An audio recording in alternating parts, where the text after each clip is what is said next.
Hello, everyone, and welcome back to another episode of SIP, S-I-P-P, that is.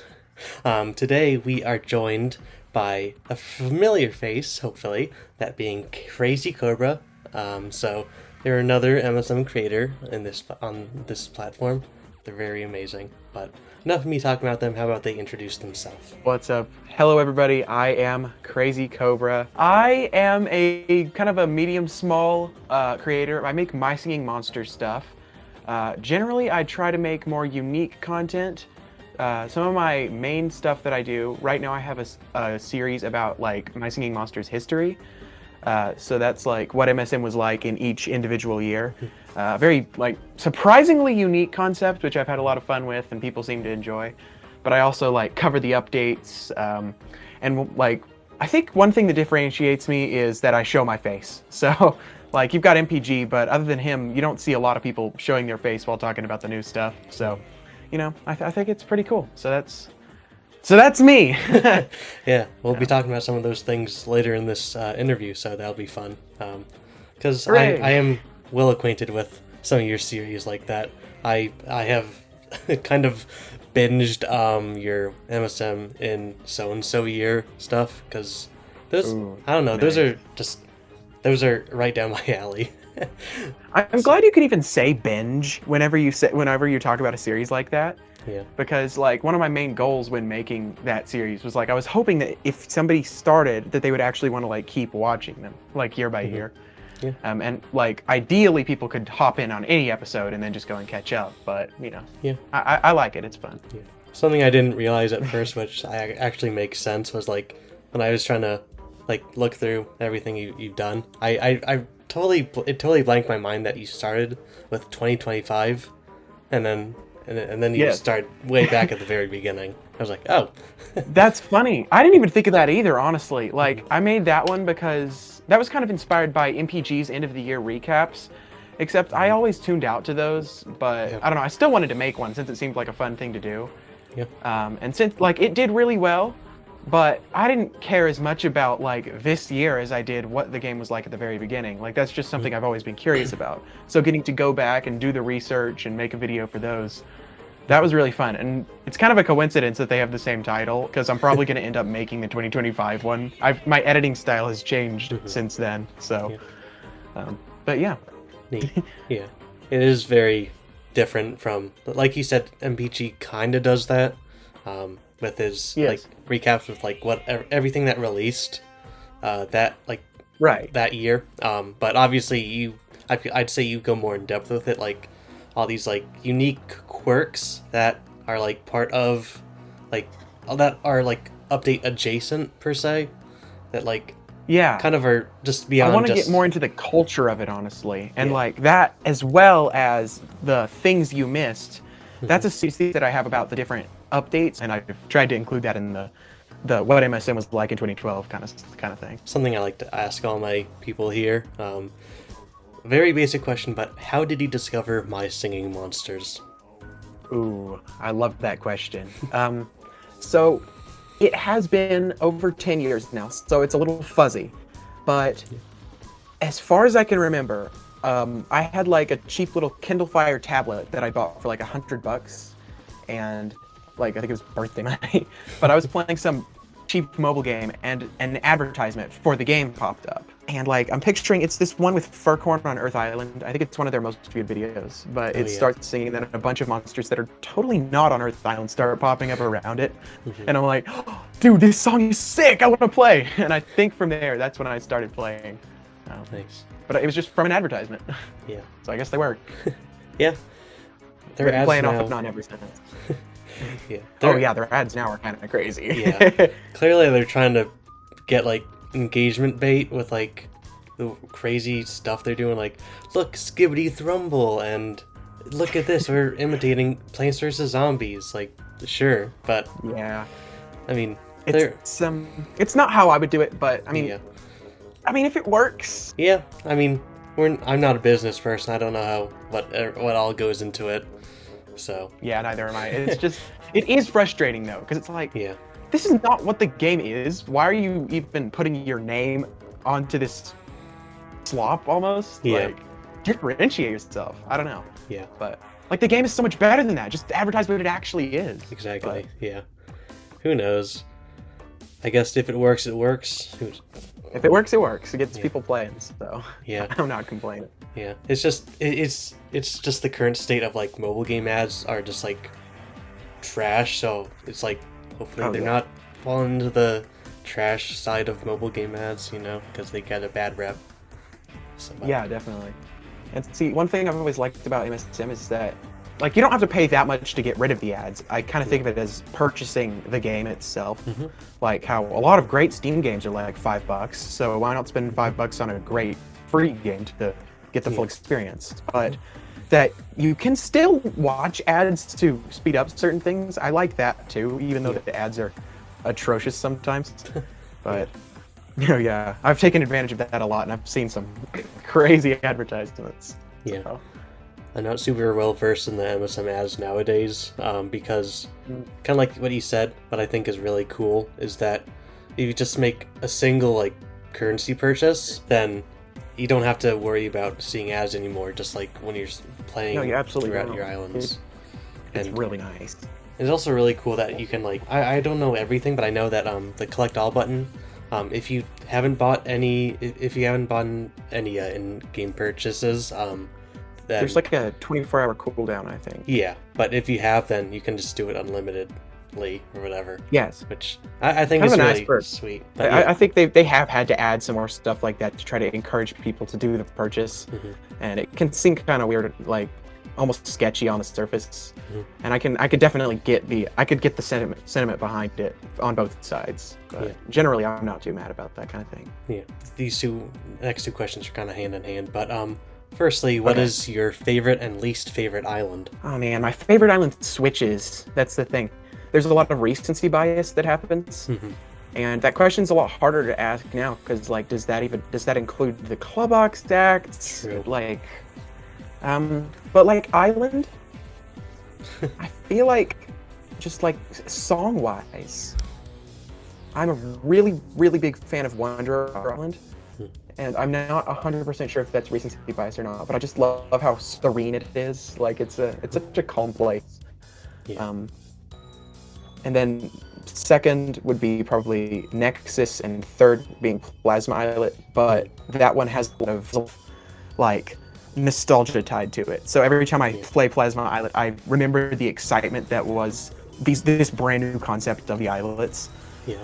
But then least favorite island is hard too. Island. If I had to pick one, I'd either pick Party Island because, like, obviously that, I don't know, it just feels like the weakest song to me. But there are some parts of it that aren't even that bad. So I might even pick an older natural island, like maybe Colder Water. I do kind of agree with that take in terms of, like, with the current state of the game with how far it's come, the natural islands do feel a little bit outdated per se, with like just like multiple factors. Like, thank goodness for like new additions like T Purana and like and things like that, because they've extended the songs for these songs that were once super short. They're still not super long, but they're like these new monsters have definitely helped. But I do feel like these islands are kind of struggling to keep up with the quality of the songs nowadays. I love Dave Kerr. He did a great job with all the songs, and the songs still do sound amazing. I still regard Plain Island as like one of the best islands, or top 5, top 10, something like that. But there's definitely some islands that I just like completely forget about, or just, well, not forget, but just don't think about whatsoever, like Coal Island or Air Island, because they're just like, they're just songs to me at the end of the day, in comparison. And see, like, sometimes I have to remember, like, back over, almost 14 years ago, like, over 14 years ago, if we're talking in the development phase, they were crafting these songs, and from a technical aspect, this would have been really difficult from what I could tell, because, like, you've got to plan out which, like, there's 12 different parts, right? Is it 12? There's 15, 6, I think. 6 triples 3. So it's 15. I think so. But there are like 15 different parts of this song that you have to orchestrate, and like there's so many systems colliding with each other to make a very unique concept for a game. And so while these songs aren't the best from like a purely musical point of view, especially some of the older ones, they're just from a technical point of view, they're amazing. It's crazy that they could even do that. There's just so much that goes into it. And they've been able to innovate over the years, which is really awesome, but it can overshadow those older ones. So. And I know from experience, like, it's really hard to, like, as a songwriter, it's really hard to just limit yourself to, like, what is considered tracks. Like, you have this main idea, so, like, for something complicated, like a Bogart, like, they, like, with the very intricate chords and rhythmic, playing of those, like, sounds, like, it would be hard to, like, repeat those tracks without wanting to, like, add something small to it. But at that point, that would be another track if you add, like, the slightest thing to it. Like, I don't know, it's just really complicated. You just have to, it almost feels like you're trying to stay in those confines of just, like, having a track instead of just, like, writing the song like you usually would. So it's kind of perplexing to me, having to work with things like that when I've, like, added something to an island, like, fan-made wise. So it's been... That's something I realized. Those limitations, I hadn't even thought about those before, but those also would kind of... Those would make it, like, even more impressive whenever a song just works really well. To, like, be able to pull something off, even with the limitation of not being able to have as many variations. Is that what you're saying? Goodness. I had not thought about that. That's an interesting perspective. And to put some respect on the natural islands, I gotta say, they have some of my favorite castle bases purely because of that all of the castle bases are live bases. They were recorded live, so I just feel like that adds so much charm to them. I did not know that. That's crazy. So I've just always been super fond of that, and obviously all the new ones now. Like, I don't think there's been any new like live recorded ones, because they're mostly like synth basses, which gets the job done. They still sound really cool, especially on the islets. Those go insane. But like, it's awesome to think about, though, that the older ones did that. I don't know. They sound really good now that, like, I'm thinking about them. There are some really good ones in there. I think there's just so much charm to have a live recording of like song of instruments and whatnot in your song. Obviously that is like a given for like vocals, because you can't really, well, unless it's like a candelabra, which is clearly not a real vocal, you really can't get away with like faking it, because obviously there's like Vocaloid, which is still, again, like, obviously not real vocals, but, you know. But for, like, instruments, like, for the longest time, I thought that Socks was, like, I guess live recorded, but I feel like that's the case for a lot of Ethereal Island monsters. I thought a lot of them, like, Bellowfish, Socks, Fung Prey, I thought a lot of them were, like, live recordings, but I didn't realize that they were VSTs, and so... When, like, when new sounds for those monsters rolled around for the islets, I was like, they sound so different because they were live recorded instruments. At least that's the case for Socks, I think. You can definitely tell that it's a real saxophone. So that kind of was like a wake up call for me in that regard. See, like, that's an interesting contrast. I had not thought about that before, but it, like, Socks does feel like really alive on Ethereal Island, and it feels kind of stiffer on some other islands, and I'm assuming that might be some of the reason behind that. How do you learn about this stuff? Like, are you just like, is it guesswork? Like, how do you figure out if a monster was live recorded or not? Honestly, most of these cases, it's just like a case of just like running across a video that's like going over like these sounds. I can't remember what exactly it was, but for like the case of like Socks, I think like I forget the video entirely, because this was like probably like a year or two ago, but like basically I've seen videos of people like deconstructing like MSM islands. So for like Ethereal Island, I saw that like they like these VSTs listed. You can also look on the wiki with like what VSTs are used for certain monsters. What is a VST? I don't know what it is off the top of my head, like what it stands for. But like it's basically just another term for like sound font that you can use that's in like that you can like buy and then use in like your digital audio workface. Okay, I see. Nice. So, but yeah. Okay, so yeah. No, that makes sense. Huh. So the wiki has a lot of that then. They keep track of some of that. Mm-hmm.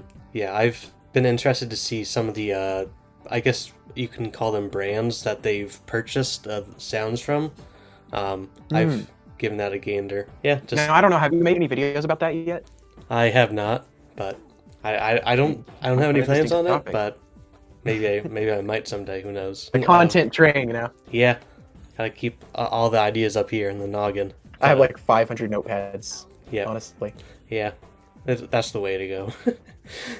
But it'd be better if I kept them all in one place, but oh well. I don't know. I just randomly pull it out and start writing. Yep. But speaking of monsters, for our next question, what is your favorite and least favorite monster? See, the favorite changes a lot. I Yeah. think I'd have to pick. There are a lot of really good monsters, and when I think of a monster that would be my favorite, it would have to be one that sounds good, like it contributes a lot to the song. I'm not going as much for design. I don't really care as long as it sounds good. Yeah. Just personally. See, I've had to warm up to the rares and epics because of that. Mainly, I'm just like there for the sound. But I digress. I think my favorite would probably have to be Whale. It's just that was the second wave of monsters on Ethereal Workshop was Whale and maybe Nightbear and Flask maybe, but it doesn't matter. Whale just when it was added to the workshop, I was like I was just enchanted by the crazy vocals. Ascending. And then when it got added to like when it was the first monster on Plasma Islet, oh my gosh, dude, that is like, ooh, those vocals are really good. Yeah. So that's got to be my favorite monster. Whale. Least favorite. I feel like it would have to be one that does like a really small part then in contrast. So I'm thinking Tring, Incisor, maybe Bulbo. If I had to pick a least favorite, maybe Tring. And that would just because like I'm not vibing with the design as much. Personally speaking. I don't know. It doesn't, the design kind of like, that's kind of weird. Yeah. But I try to defend Tring at any cost I can get. Not because they're my favorite, but because I get conceptually kind of like what their noise has to with what their sounds have to do with their design. I mean, I'm not here to sway you to say how dare please you. Go ahead. I challenge my opinion. Go ahead. I just what I've told people is that it's almost irony, but like the tale that basically this big monster that looks so tough does like such a small sound, I feel like that's kind of like a story trope almost, like that something you'd see like in a show or movie, like the big tough guy with big muscles and a lot of tattoos, but inside he's actually like a really sweet guy. I feel like that's really funny. I've always seen Tring like that, where it's like you expect him to be like a super loud vocal, or not vocal, but like super loud sound, like punching the ground or like something, but instead he's just like flicking his nose with the triangle. I don't know. I'm not saying his sounds are like the best ever, like because obviously it's like hit or miss. Obviously they kind of redeemed him on Amber Island a little bit, which he's one of the only monsters I can say happened on that island. But like, I don't know. I just feel like no, I love that point though. Just that the relationship between the design and the sound like that. It's not. It really isn't what you'd expect. Oh my gosh! I just pictured Tring like doing some crazy loud vocal. That's like that sounds really scary.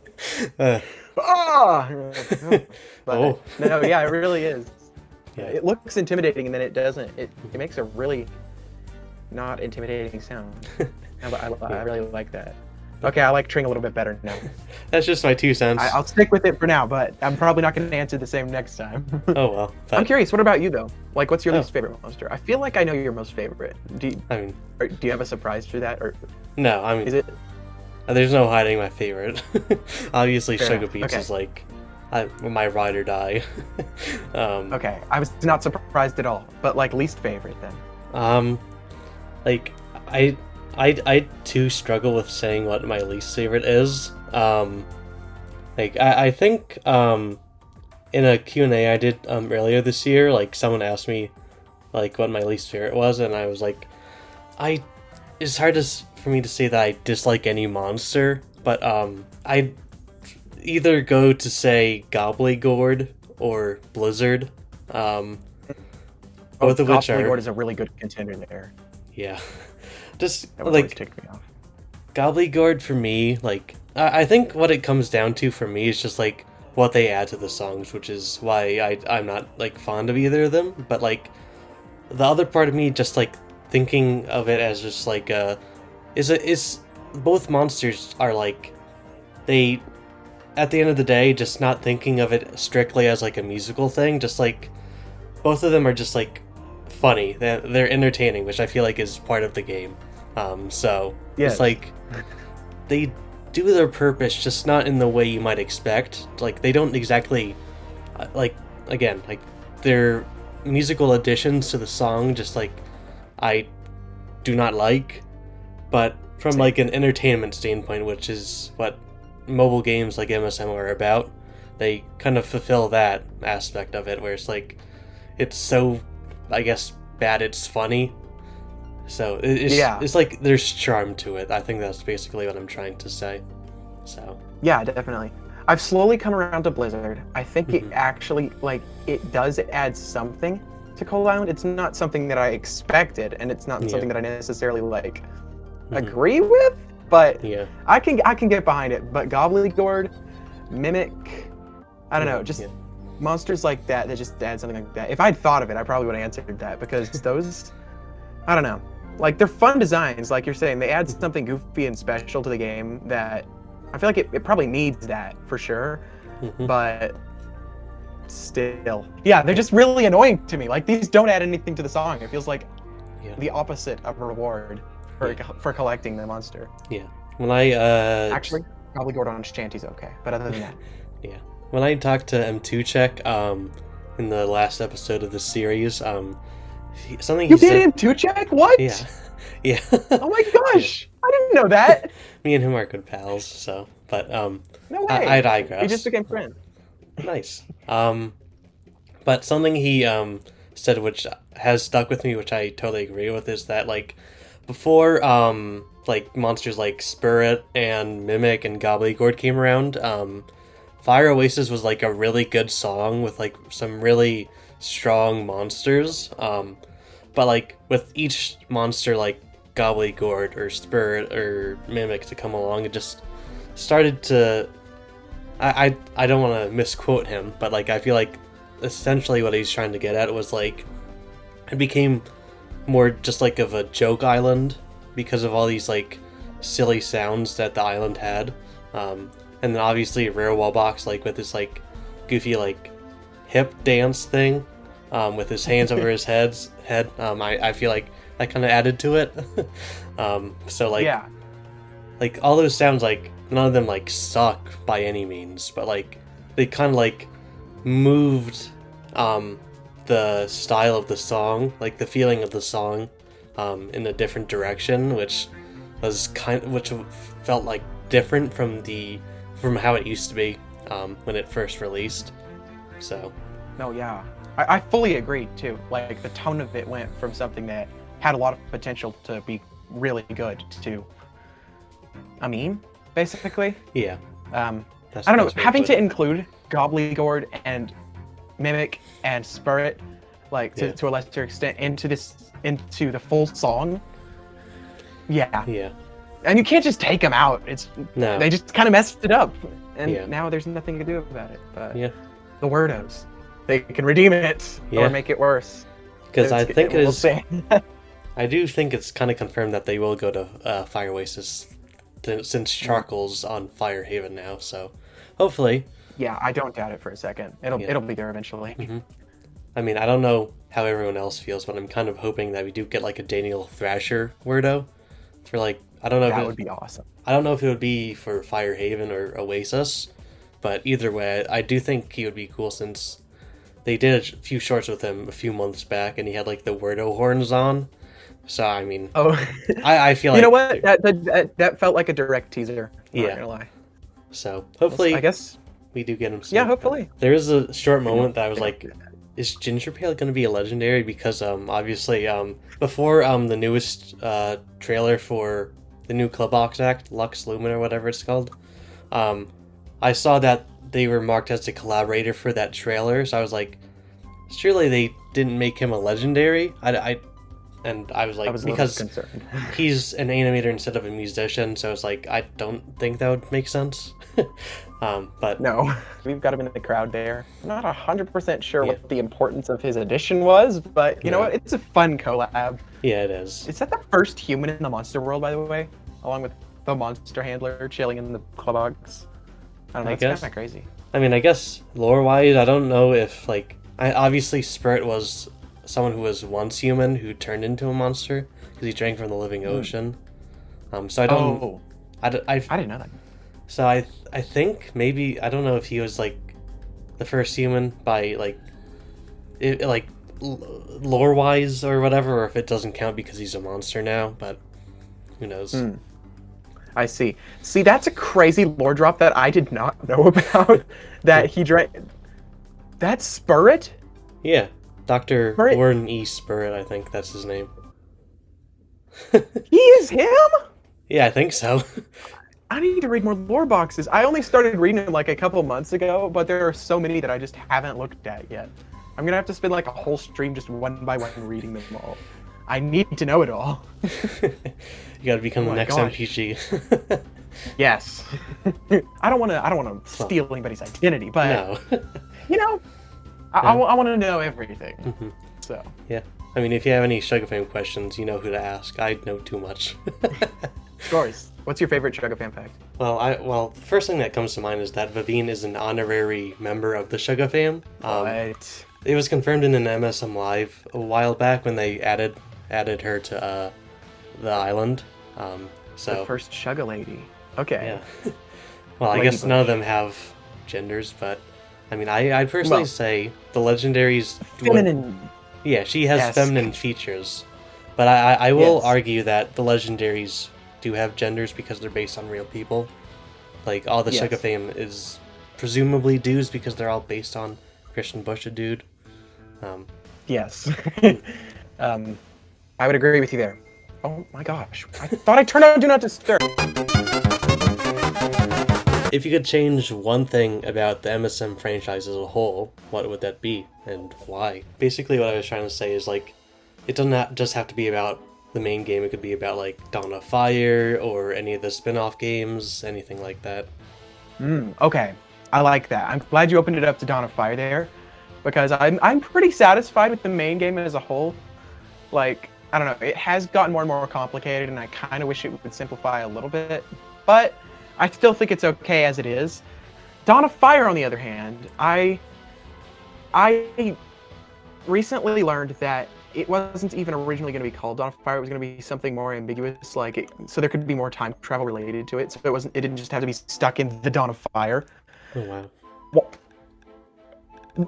Phase 2. MPG's talked about Phase 2 a lot, right? But like, what happens after they've added in everything to Wanderer Island? Yeah. Well, there's very clearly more lore to be had here. One of the main reasons to play Dawn of Fire is the lore. So if I could change anything, first off, I'd change Dawn of Fire's name to something that would like allow for more time travel. It doesn't have to be just the Dawn of Fire, but I would love to see them start going into more times of the in between the Dawn of Fire and how it is today in modern day Monster World or whatever. Yeah. I would love to see more of that, like a direct peek. Yeah. That's what I would change. Change Dawn of Fire from just Dawn of Fire to Dawn of anything. Something more than just the Fire class. Exactly. Dawn of Monsters. Expand more. I don't know. Dawn of Monsters is so funny. It sounds like it could be like one of those generic games that you see the ads about. Oh yeah, I was thinking it Have you sounds heard like of a William scammy Kitten? thing. What was that? Have you heard of William Kitten? I don't think so. He's a fairly new commentary guy, and he recently started making really funny videos about like these mobile ads. So he did one for Royal Match since they had like so many annoying ads. Hate them so much. They're usually like really long and obnoxious. Help me. Help me. I have like flashbacks of that king in there. Yep. Anyways, and then he tries the games, and they're usually very cookie cutter and basic cash grabs. All that to say, go watch William Kitten. He's one of my new favorite up-and-coming YouTubers. But also, Dawn of Monsters sounds like it could be one of the games that he would cover. Yeah, for sure. It just sounds so generic. I'm probably going to get bombarded with even more of these same ads when I murmur its name right here. I wish I could prevent that, but I've been getting so many gosh darn ads for Cat Doku, whatever it's called. It's basically just Sudoku. Yeah, it's Sudoku with cats, and it's stupid.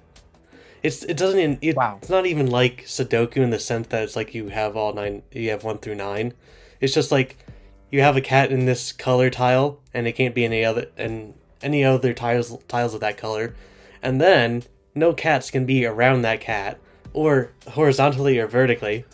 Clearly, I've seen this ad a lot.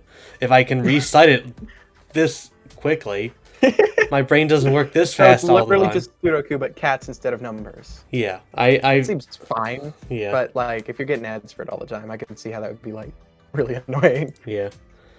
And it's just, especially when it's AI ads, it's like, come on, you're hurting yourself more than you'd like.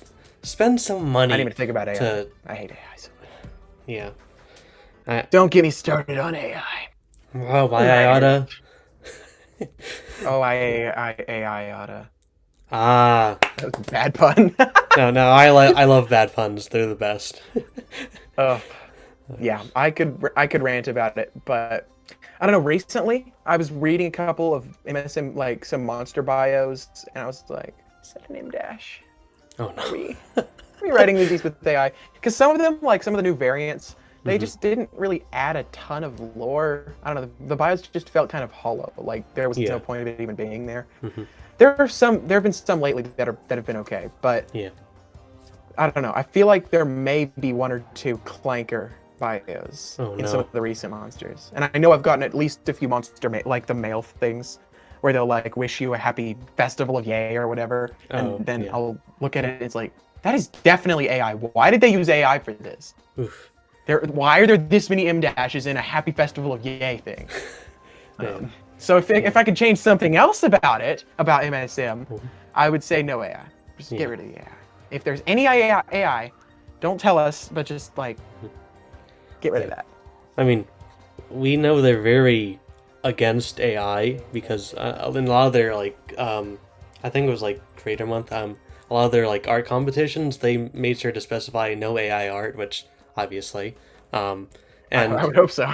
yeah, and on their server they're very against AI like images or GIFs or whatever, so it's like one of the rules, but I will say I wish some of their shorts have featured AI. The one that is the most prominent one that I've noticed is the one where they've done those like new monster alerts on Plain Island, and it was the Mr. Beast one, where it was like clearly like the Vigil AI like overlay of like Mr. Beast on someone dancing, and it's like, it's Mr. Beast, who is mid at this point in this day and age. Hot take maybe, I don't know. And 2, it's an AI making that they clearly repurposed for their shorts, so it's like not their preferable. Shorts in general get on my nerves. I could make a whole video ranting about their shorts and like what I don't like about them, but I'm trying to get into the Curator Club, not ban myself from it forever. So Monster Handlers, I love your game. I don't like your ads, but I don't like your shorts. But still add me to the club? I don't know. I need the diamonds, so. You and me both. I'll keep my mouth shut about Blizzard, I promise. I won't. Oh, okay. Anyways, kind of going into the YouTube side of our questions for now. What got you into Choco. content creation? I will answer that. 1 second. Okay. All right. If you're going to interrupt, you might as well at least say hi. This is Choco. She's the best. She's my epic catalyst. Oh. Very sweet. Oh yeah, I saw your short about trying to get her as the epic catalyst design. I came across Wait, that. do what? I think you made a short about like, I think it was a short where you like, look at my kitty. Oh. Let's make her the epic catalyst design. I did it like it was a contest submission, yeah, Oh. but it absolutely wasn't. There's no contest yet. Oh. There better be. Yeah. She's gonna win. My for Choco's sure. gonna win. Anyways, what got me into content creation? That is a good question. Okay, so here's the thing. I've been making videos on and off for 8 years. Like, at least published on YouTube. I have videos back to 8 years ago. Do you mean content creation in general, or like MSM? Just generally like what inspired you to be like, I want to post videos to YouTube, essentially. Yes. Okay. So it's fuzzy. It's been a bit. I've changed a lot since then. But as far as I can see, there were like, I think one of my main inspirations were these domino toppling channels. Like, you've probably heard of, well, you might not have heard of them, but like Heavish5 does like these, like they'll do different designs of like popular creators, just like popular logos and icons and stuff, and they'll like topple them as dominoes. Yeah. They've done some really cool stuff, but I don't, I think my first video is a toppling domino video. Because, like, I think I got a set of, like, 100 wood dominoes for my birthday to topple. And so I remember sitting them all in a line. It was very fun. And that was my first experience, like, editing videos and just, like, making stuff in general. And I really enjoyed that. But just off and on, I would do little projects like that. Although I would usually forget about them before, like, anything happened. Yeah. I made a video vlogging a vacation we got to go on. My little brother Caleb, he's Boba Sketch. He's showed up in my streams a few times. We also did we did this kind of this parody video that he wrote and then filmed and edited. But it was like, I don't know, it was really goofy. It was just kind of a goof video. But is obsessed with art. And he was also obsessed with going to Washington, D.C. for some reason. So he drew pictures of like the 50 presidents and was selling them to save up for a vacation. Oh, wow. And then we had a big donor pay for the whole thing. And so that was pretty exciting. We got to go on that. And so I filmed that and I edited that, the vacation. And that was like, oh, what a satisfying experience. I now have this awesome video that it's just a vlog, but like, I don't know, it was really special, and that's really what cemented it. I thoroughly enjoy editing videos and like telling stories like that. So that's kind of what got me into editing in general. And then MSM, that's a fun story too. So before I ever really got into it, like it was just, I re-downloaded the game again because I was off and on with MSM. I decided that I was gonna lock in and get good. So I started making MSM daily check-in shorts. And these only have about 500 views total, but I did thoroughly enjoy just kind of like recording my progress and just like showing what I did every day to basically lock in and get good at the game. Those never went far at all. But then I think it was anniversary month 2024 when they introduced path painting. So what happened was I was testing it out and then a path stuck. Like, you might have seen my path painting is broken video. That's, I think, my first full-length MSM video. And so I just showed off all the different weird places that the path tile had gone. It even went onto my tribal island, my woodland island, and a bunch of places where it should not have gone. And you could actually see it if you were fast enough. And then I posted that, and dude, it just blew up compared to literally everything else I had done. I was like, what do you mean? There's so many people here. And so basically that's how I got into MSM. I was just like, there's so many people here and they want to watch MSM stuff.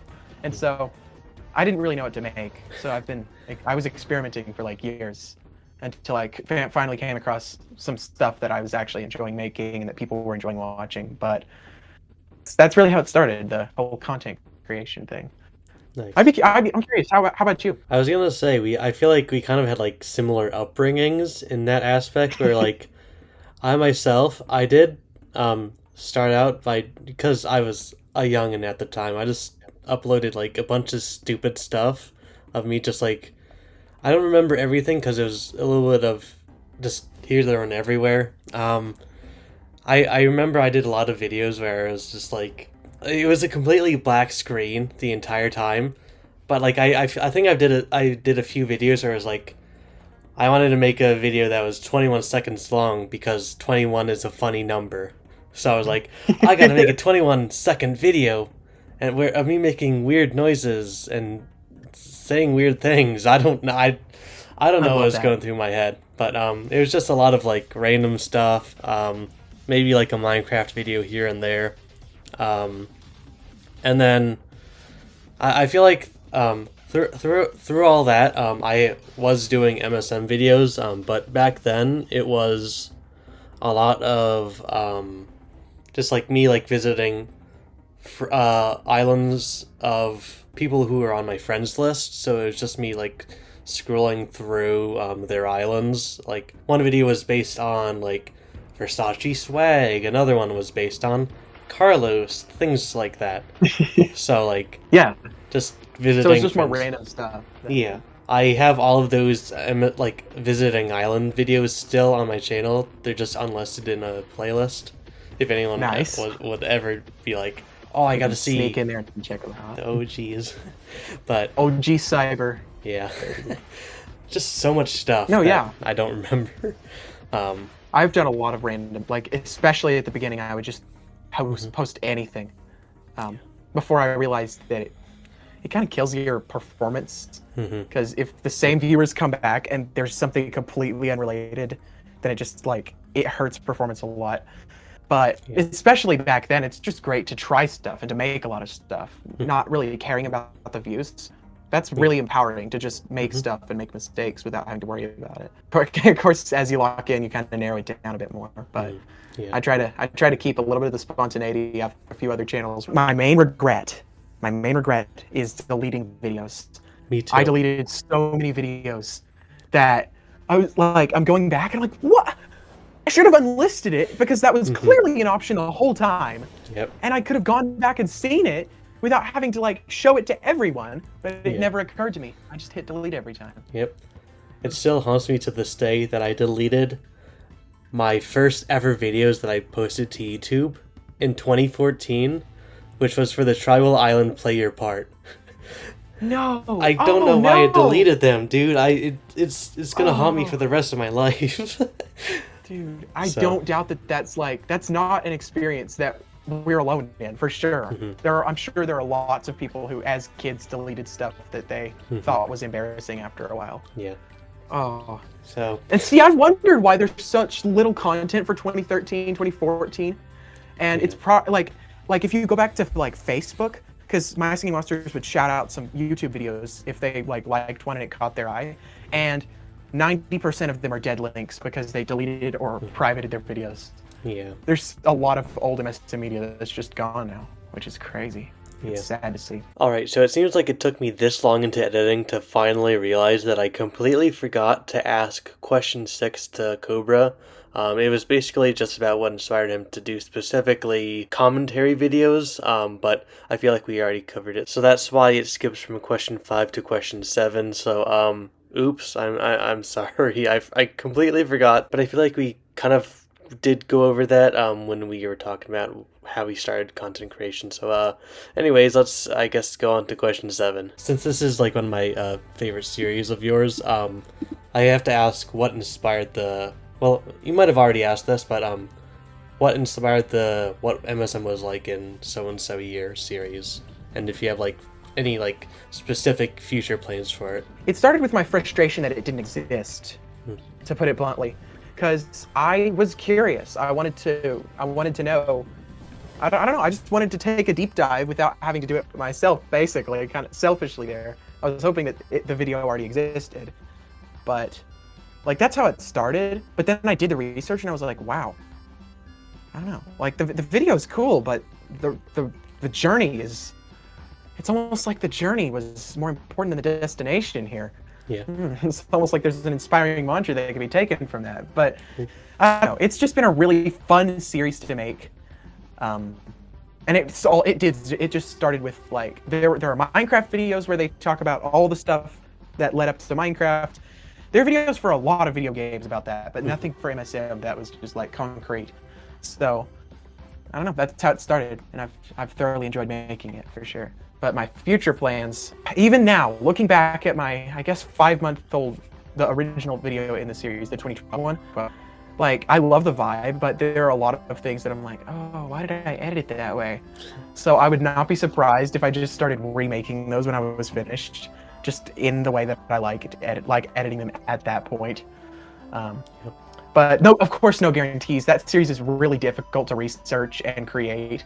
The footage is like the longest footage I ever record, and then it takes forever to edit too, because like decision paralysis. But I don't know. It's really been a fun journey to do, and I'm not planning on stopping it. Something that I think both you and me are on the same wavelength about. I have to ask. Do you think we'll ever get Mac ports for MSM games that are on Steam? That's a really good question. I mean, no one truly knows, but like, I don't know if you have any insight. Do we think we'll ever get Mac ports?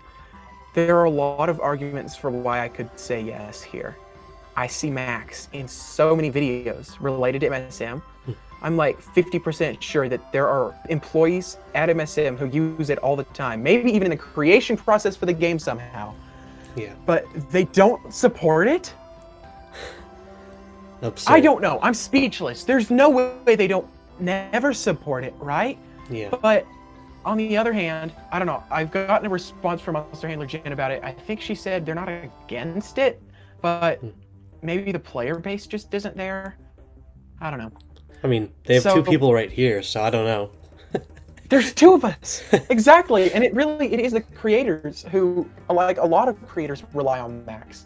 I know for a fact that this was the best value laptop. Like, I love Mac. I'm sorry, I interrupted you, but we use it. Yeah. I know MPG does use Mac, some sort of Apple product too, because you can see like a MacBook Pro, I think. Yeah. Similar model to mine. So obviously the biggest creator of all of MSM uses Apple, so it's like I don't know. I feel like I would say that it's not impossible, but it is unlikely. Yeah. I've mentioned it before in other spaces. There is a middle ground here. Right now they have zero support at all for playing any MSM, Steam, or like mobile. There are a few methods. You can use BlueStacks, you can use phone mirroring, that's a recent feature you can use on your Mac. But there's also, like, they have the API for it, Apple does, where you can like basically flip a switch and enable an iPad game to be downloaded and played natively on the MacBook. Wow. And since My Singing Monsters is an iPad game, we could at the very least get full like support inherently because the iPad has it. Yeah. Like, that's how we have the My Singing Monsters Education Edition. I think it's like $20 and I bought it and it works great. Yeah. So why not? You know, like, yeah. I'm going to say yes. We're going to get it eventually. Yeah. They have to see us eventually. Yeah. It just bugs me because it's been years that I've wanted to play MSM Playground, and soon it's going to be MSM Karaoke as well, because both of those are Steam exclusives. Well, I guess Playground's like for like Switches, which is different, but neither of those are mobile per se. Yeah, since I don't really have access to either of those, it's like I physically cannot play those games unless I do get like a third party which allows me to play like Windows games. Yeah, it's really frustrating. Like, they do not want you to do it.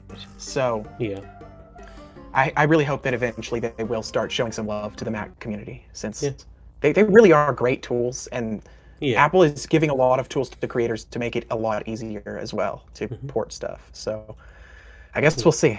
I wouldn't be surprised if some of the promotional material is just like the promo people don't have to play an MSM to advertise it on Facebook or whatever. Yeah. There's some dude making graphics on his MacBook because it's just better that way. Yeah. You still can't play MSM on it. We'll see what happens, but we will see what happens. Yeah. This is the interview that's going to do it. Yeah. They're going to be like, "Oh no, we made a mistake. We're pressing a button now. Boom, Mac support." Yeah, the next video they upload is gonna be Jen doing a serious face with all these like effects on it, and the text next to her is like, "We messed up." We messed up. She pulls out like a ukulele. Oh my god, no. I guess speaking of, I don't know, I was trying to do a transition, that didn't work. Speaking of segues. Oh, perfect. If you made it into the Curator Club, which I know is a pretty big deal to you because I know you are pretty fond of like who is in the club, because I mean I myself am as well, because it's so unique that we get to interact so closely with the devs. But if you did make it into the Curator Club, what would you say, or no, what would you do with the opportunity? Don't get me started. Okay, so anybody who's watched my stuff probably knows that I have a Curator Club series that is basically the only like actual content about the series like on YouTube at the moment. I go through like every creator who is in the club. I don't think I've missed any at this point. I have somebody who actually like somehow managed to hack into the club and got me a list of all the names. Oh, wow. I did not tell them to be clear. They volunteered to. Yeah, I think I saw that on your server when I like first joined it or something. Yes, like, it's just the whole list. I'm like, oh no, part 3, hooray! But it's been so much fun to just talk about that, and it's been a great opportunity to like connect with creators, and I want to lean into that more, especially when I get into the club. I think it could be a great opportunity to just more easily get like into collabs and things like that. It hasn't hindered me from getting into collabs. Like there are multiple things in the works right now, and I feel very blessed to like be included, even though I'm not in the club. But the diamonds as well. Yeah. I'm excited about that because like that opens my streams up to being way more interesting. Like I have the freedom to access a lot more content that I wouldn't be able to normally, because I'm not pay to win, and I don't really buy much ever in the game. And like technically speaking, I could probably do that kind of stuff in streams. Like I could probably pay for diamonds in streams to make it back, but I just can't bring myself to do it. So having a way of getting some diamonds like that would be really ideal, just to improve my stream quality. And then of course it's like one step closer to like collaboration and connection with the people who actually make the game. I don't actually know that. Like I feel like there's still definitely a divide between the club and the creators of the game, but it feels like a step closer, and I've always been curious to like look behind the scenes more anytime I can. For sure. So, I would love to. To get in that club. Yes. You and me both. It would be. What are you gonna do with those diamonds, man? So I've recently, or I guess for a little while now, I've been thinking about like just kind of stopping doing like update reactions on my channel. I do feel like if I do end up getting added to the Curator Club with those diamonds, it'll help me with picking it back up. I mean, I don't want to be like, you guys better add me or else I'm stopping, but like honestly, I've been in like a spot where it's like I'm probably gonna stop doing update reactions unless I get added to the club, because like obviously at that point they're giving me diamonds to help me get these update reactions, discover the stuff more easily. Yeah, so I feel like I kind of owe it to them, especially for things like islets. Those things take me months to get around to because of just because of the odds. So no, it's pretty rough.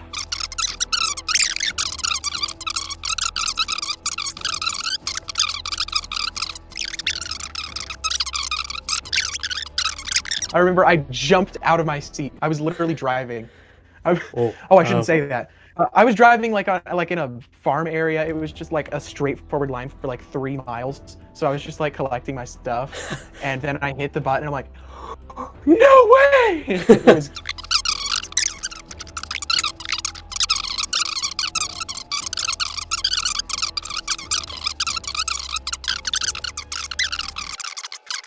It's a fun system. It really is, but it is kind of frustrating. Sometimes. Yeah. One more islet and we're good to go, I think, maybe. Exactly. Unless we get like a dish harmoner for like ethereal gold, I don't know. Who knows? Oh my gosh, that would be terrible. Yeah, I'm sure we'll figure that out eventually. We'll get there when we get there. Yeah. I guess for our next question, we really went, we really spiraled off from the Curator Club question, but who cares? That's what it's all about. I forgot that's even when we were on. Who are some of your favorite MSM creators, and I guess why, if you have a reason? Okay. I've been vocal about this in the past as well, so I'm not saying anything crazy new. I don't watch a ton of MSM content anymore because it generally, like, it influences what I make. There's just a specific aspect of Nova that I really like. Well, there's two. I really like his commentary, like the calm commentary kind of style that he does. I feel like he can really clearly articulate what he's saying. And then second is just how polished the editing looks. Yeah. Like I know for a fact that just because it looks good doesn't mean it functions well as an edit necessarily. But I think it looks and functions really nicely. He just has his own branding somehow that just, I don't know, he pulled it off really nicely. Yeah. And anytime I see a Nova video, I know it's Nova. So I like that. And then another creator, Diane Delsig. Oh yeah, the goat. She doesn't post a lot anymore. But there will always be a special place in my heart for Diane because, I don't know, she was just there for so long. She was the OG, the GOAT. She made so many like guides and videos, like specifically going over her viewers' islands, like crazy tedious stuff that I guess she could care about. I'm assuming she was retired maybe, but like she's like an older lady, but I don't know. She was able to pour a lot of love into My Singing Monsters. Yeah. Dude, it's really awesome. And then, of course, she was the inspiration for MPG making videos, which I thought was pretty awesome. For sure. I like MPG too. Once again, I don't watch as much of his stuff, but usually the predictions I try to avoid until afterwards, at least, because a lot of times he gets them spot on, and I like to be completely blind whenever they hit me. Yeah. So I don't like to know which direction they're going to hit me from when I'm blindfolded. And then recently, like you were saying, Matatui, M2Check or whatever. Yeah. I recently discovered his stuff while going through the Curator Club stuff. Close enough. And I don't know, I really like it. He recently started posting shorts again, and they don't feel like slop at all. I feel like he cares about it, and it's I really like how much care he puts into his stuff. It still feels well put together. Yeah. I'm definitely a big Matt Itui fan. Yeah. My brain is decaying. But yeah, those are my main, let's see, favorite creators. Yeah. I think those are my main favorites at the moment. Very nice. There are some other creators who've like helped me out a lot with like, I've gotten advice about shorts from a lot of creators because I feel like shorts are really important and I've been neglecting them up until now. So yeah, I haven't made any more shorts. Mainly because I'm like kind of scared of it, but I know they're important now, and I've gotten a lot of advice from different creators for that. I don't know, but those are my main favorites to watch, anyways. So nice. But how about you? You know, like, do you have any favorites? Don't mention me. Oh, I know. Well, I guess I don't have an answer then. What? No, I feel like it depends on like what area of the community you are asking on. You know, like.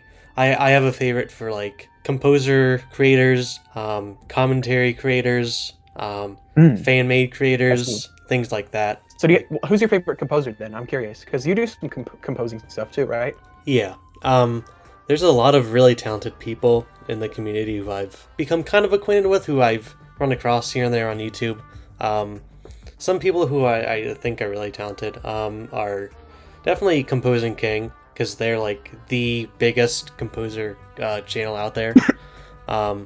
Yes. He does some amazing stuff with just like going above and beyond for the island songs, because he takes all the stuff he makes in Composer, brings it into FL Studio, and then just makes it sound as accurate as possible, which is so commendable. It's really impressive. That's awesome.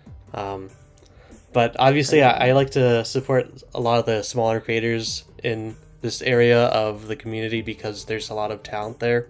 I'm good pals with their name's they used to be called Nutbread, but their name's Macaroni Man now. They help me with doing a lot of the Deltarune covers for my playlist, aka the Ultimate Deltarune MSM Composer cover compilation. It's a big name. I shorten it to Tud MC because that's just Nice. easier. It's less of a mouthful. But they make some great covers. Same thing with Dr. Toon. They do a great job with just making some of the most highest of quality covers I've ever heard. So those are nice. definitely some of my favorite composer creators, for sure. Obviously, there's a plethora of many other creators in the community. Like, just generally, I love Jake the Drake. He makes amazing music. He blows me away with all of his remixes. Obviously, M2Check, he's great. He has like my favorite editing in all of the community, I have to say. So Agreed. But those are just a few of many. Obviously, I love MPG, but that's like I feel like that's a safe answer because MPG Yes, is it's a very safe answer. Yeah. I mean, it's not a wrong answer, but Oh. yeah, Yeah. pretty safe. It's crazy to see how much his channel's grown too. Yeah. Just, I haven't checked recently. Let's see. Gosh, 1.6 million. That's crazy. Man. Yeah, that is insane. I'm really happy for the guy. He's the kindest soul that I've ever interacted with, or one of the kindest souls. Obviously, I can't say the because there's a lot of amazing people. Well, no, well, of course, but like he's incredibly caring and nice, and Yeah, for sure. it seems like he really cares about how people feel, and it's really cool to see. So true. Yeah, there's a lot of just talent in this community. I love to see it. So It is mind blowing how like I'm assuming a lot of like maybe there are a lot of communities like this, but surely there's nothing quite like this because this game is so special. Like they've managed to, like you're saying, there's multiple categories, and I hadn't even thought about it. I didn't realize there was a whole composing side of the community that I had just been missing out on really until just now. Like I'm going through and I'm like, I didn't even know these people existed. But like I just a corner of the community I'd never seen. But there's just so much to be done with the game that you can have such a rich, thriving thing happening. Yeah, I love it. I think my thing is that I just try my best to try to find smaller creators to kind of just like find just the cool stuff that they have, because like obviously there's a lot of big names that do really amazing things like Uxas and Ghost Timpa, but there's a lot of really small names that are also doing really cool things that I do feel like they too are like, even if it's not on the same level, they're doing something very cool, and I want to recognize that talent that they have because it's very important, you know? Oh yeah. So. Through Daily Dose of MSM, I think maybe Daily Dose knows Grizz in real life, but Grizz is the smaller channel who dude, he's crazy talented. There are some awesome animations and like catchy tunes that I was like, whoa, where did this come from? I don't know, he's made some really cool stuff too. So Very true. Again, like I said, I'm terrible at segues. Let me just ask you, what are your hopes for your future content creation journey? see, that's tricky because I'm in the moment a lot, definitely. Like I make a lot of impulsive, like I'm not planning ahead very well kind of decisions. Yeah. But like generally the direction I want to go, I want to keep making the most like unique and interesting MSM content I can. I don't know, I'm assuming I will be able to keep doing that for a long time. But I also want to have a backup. So I'm going into some other genres. Like I have a few other channels where I'm like posting every once in a while, just kind of throwing stuff at the wall. So I don't want to leave the MSM community because they have been so great to me, and I love it there. But I also want to diversify as well. So I've been thinking about how I can do that. I'm thinking more personal, probably. Like there are creators who are more niche, like people come to them for the niche versus like them as a person. And my goal would be for people to come because they like me, right? So like it wouldn't matter necessarily if I made something MSM or something that wasn't MSM at all. Like I'm not trying to come up with an example. I'm thinking of creators who I like who do that. So I have like Wendigoon, who makes really interesting like long video essays just about things that have happened in real life, and he'll just go into crazy detail about it, and they're just interesting deep dives. And then you've got creators like Queso and Markiplier who play like any game they want, and people come because they want to see what them as a person, like what they feel. It was the same with MatPat before we left. Like I came because I liked MatPat as the character almost. Yeah. But Yeah, I generally, I love making videos. I love telling stories, and I don't want to get burnt out. And I feel like a way of preventing that would be to become something that I could make, like, obviously I still have to bring value to it, but I could make whatever I wanted and people could still come because they just like me generally as a person. Yeah. So that's my main overlying goal there. Yeah, that's nice. I respect it. I kind of do the same. Yeah. Like, another creator not in the MSM community who I'm kind of friends with, his name's The Real Sully G. He does a lot of automaton videos. Obviously, his main channel is all about like doing covers with the automaton, but he has a second channel where he just talks about like things he is really passionate about, like the Chuck E. Cheese franchise and like wacky things that have to do with that. Yeah. So it's like I've seen plenty of people do that because obviously I feel like me and him are kind of in a similar vein where we have our niche that we're both doing on our main channels, and then we also have like a second channel where we just do things that kind of just like fuel your fire, things that you want to do that don't exactly fit on like what on your main. No, absolutely. I fully agree with you there. Sometimes I need something like almost refreshing, like something creatively refreshing to be able to keep making the stuff in the same niche as I've done for almost 2 years now. Kind of crazy, but it's been awesome. Yep. No, yeah, second channels are huge, but not for the reason a lot of people think, probably. No. I feel like someone who doesn't do YouTube, they might think it's like, oh yeah, they're doing a second channel so they can make more content, I don't know, make more money and get more views and stuff. Twice the cash. No. But I guess it depends on the person, but I think for a lot of creators, it really is like that. So hope you're listening, viewers. Yeah. It's not all about the money. It's not all about the money. It's about the art. Yep. I love it. And while we're speaking to the viewers, I have to ask, what tips would you give to an aspiring MSM creator? I like that question. Also, killer segue, by the way. That was I was building it up this entire video. Yeah. I love it.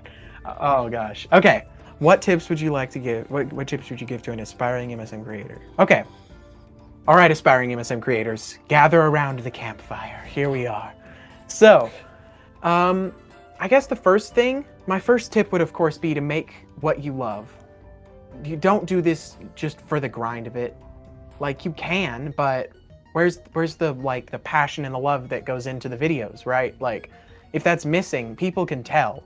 And a lot of people, myself included, don't really want to watch something that you don't really care about. Do something that you love doing, and people will see that, and your flock will come to you eventually. Second, don't delete anything. We've mentioned this before. Yep. That's a very important point in my head. Please don't delete your stuff, because you can see your progress. If you're actively working on it, and you're making a video like every week, you're gonna start seeing things that you're like, wow, I've been improving at this and I didn't even know. And like, that could be such a great moment for you, like as a creator, to be able to see your own growth. So definitely don't delete your own content. You can unlist it, you could privatize it, but don't delete it. I think those are the main two things. Just make stuff that you wish existed, I think, is another really good one.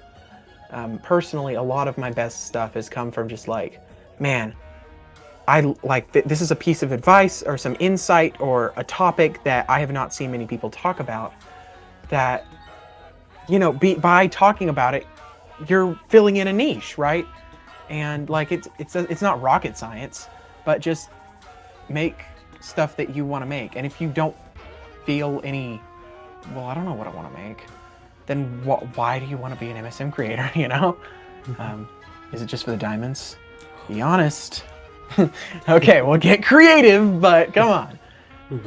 Just get the passion into it. So I think that's my main stuff. Just do what you love, and love what you do. Exactly. Wow. Yeah. How about you? Well, this isn't about me. It's about you. It's about your opinions. Okay, well, that's true, but like, I don't know. Is there anything on your heart? One thing I will say, I have to back you up, and I have to say that this community specifically, it's so deeply rooted in creativity and the creativity of the community, because it all comes from just love for the game, and you have to have love to have creativity for what you're doing. So, You really, you know, yeah. so like I said, this community runs on creativity, and if you can bring that creativity to the community in your own way, then you're doing something right. So that's my thought. Fully agree with that. Feel inspired. Yay! Dramatic music. I don't know. I Get don't like know. crescendos as you're saying it. All right. Boom. Well, Big I guess we can have some dramatic music while we close things out. But yeah, that was the last question. So I appreciate you making some time today to come out and Of talk course. about your upbringings and whatnot. So, No, yeah. I mean, I'm if you not have like, it's not my natural habitat to do that kind of thing, but I thoroughly love it. I love talking about that kind of thing. So I do appreciate you having me on. It really did. It's an honor, you know. Of course, yeah. It was nice to having you here. So, I mean, if you have any final thoughts, may them be shared now. What is that, English? I don't know. Yes, it is English. So, final thoughts, everyone. First off, come on. If you enjoy this video and you haven't hit the like button, what are we doing? Come on, go down there. Boop. Come on, it helps us out. It just to make our day. Come on. Leave a comment. What do you think?